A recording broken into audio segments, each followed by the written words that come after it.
ఓం గం గణపతియే నమః, ఓం గం గణపతియే నమః, ఓం గం గణపతియే నమః. రండి రండి రండి, మీకు ఇవాళ వినాయకుడి ఇష్టమైనటువంటి ఉండ్రాళ్ళు చేసే విధానం చూపిస్తాను.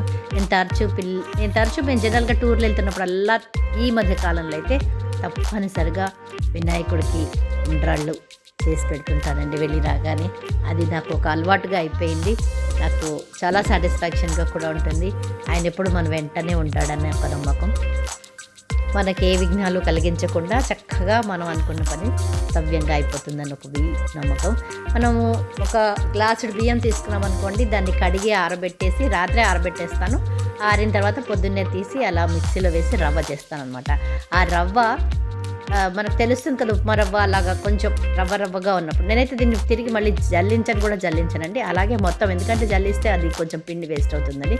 అదిగో నాకు ఒక గ్లాసుడు వచ్చింది. ఇంచుమించు సరిసాటిలాగా ఇంచుమించు ఒక గ్లాసుడు ఉంది. కొద్దిగా వెళ్తుంది, పర్వాలేదు, ఒక గ్లాస్గా దాన్ని భావించవచ్చు. దానికి 3 రెట్లు, దాంతో 3 గ్లాసుల నీళ్లు పోసుకున్నాను అనమాట. 1 రవ్వ అయితే 3 పోసుకున్నాను. 3 నీళ్లు బాగా బాయిల్ అవ్వనండి. దానిలోకి ఒక గుప్పెడు ఇది మన శనగపప్పు తీసుకున్నాను అనమాట. శనగపప్పు తీసుకుని దాన్ని కూడా వేసాను. అది ఉడుకుతూ ఉంటుంది. ఈ శనగపప్పు బదులు కొందరు శనగలు కూడా వేసుకుంటారండి. రాత్రి నానబెట్టి కొంచెం శనగలు వేసుకుంటారు, బొబ్బర్లు వేసుకుంటారు. ఏ వేసుకున్నా రుచిగా ఉంటాయండి. ఏదైనా బొబ్బర్లు, అలసందలు అవి కూడా వేసుకోవచ్చు, బాగుంటుంది చాలా. ఈ శనగపప్పు ఉడికిన తర్వాత దాంట్లో కొంచెం జీలకర్ర, ఉప్పు కూడా వేసాను. బాగా బాయిల్ అవ్వనియండి.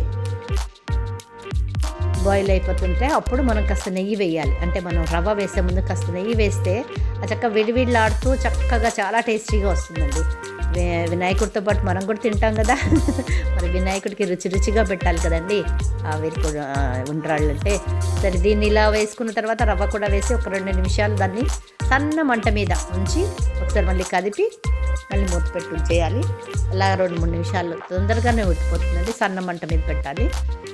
మూత పెట్టేసి ఉంచిన తర్వాత కొంచెంసేపటికి అది ఉడికిపోతుంది. నీరంతా అయిపోగానే తీసి అది అంతా చూడండి, ఇది కొంచెం ఉమ్మగిల్లాలన్నమాట. కొంచెం మీకు తేమగా నీరుగా ఉన్నట్టు అనిపిస్తుంది, కానీ అదంతా ఇంకిపోతుంది. ఇది కరెక్ట్గా వచ్చేస్తుంది. ఆపేసుకుని దాన్ని చల్లారబెట్టుకుని ఉండలు చేసుకోవటం ఉండ్రాళ్ళు. అయితే ఏంటంటే కొంతమంది ఈ ఉండ్రాళ్ళని మళ్ళీ ఇడ్లీ ప్లేట్లో పెట్టి మళ్ళీ ఆవిరి మీద కూడా పెట్టి చేస్తారు. అలా చేసుకునేటట్టయితే 2 నీళ్ళే పోసుకుని దాన్ని మళ్ళీ ఆ ఉండలు చేసి ఆ ఉండల్ని ఆవిరి మీద ఇడ్లీలాగా, ఆవిరి కుడుముల్లాగా చేసుకుంటే చాలా బాగుంటుంది.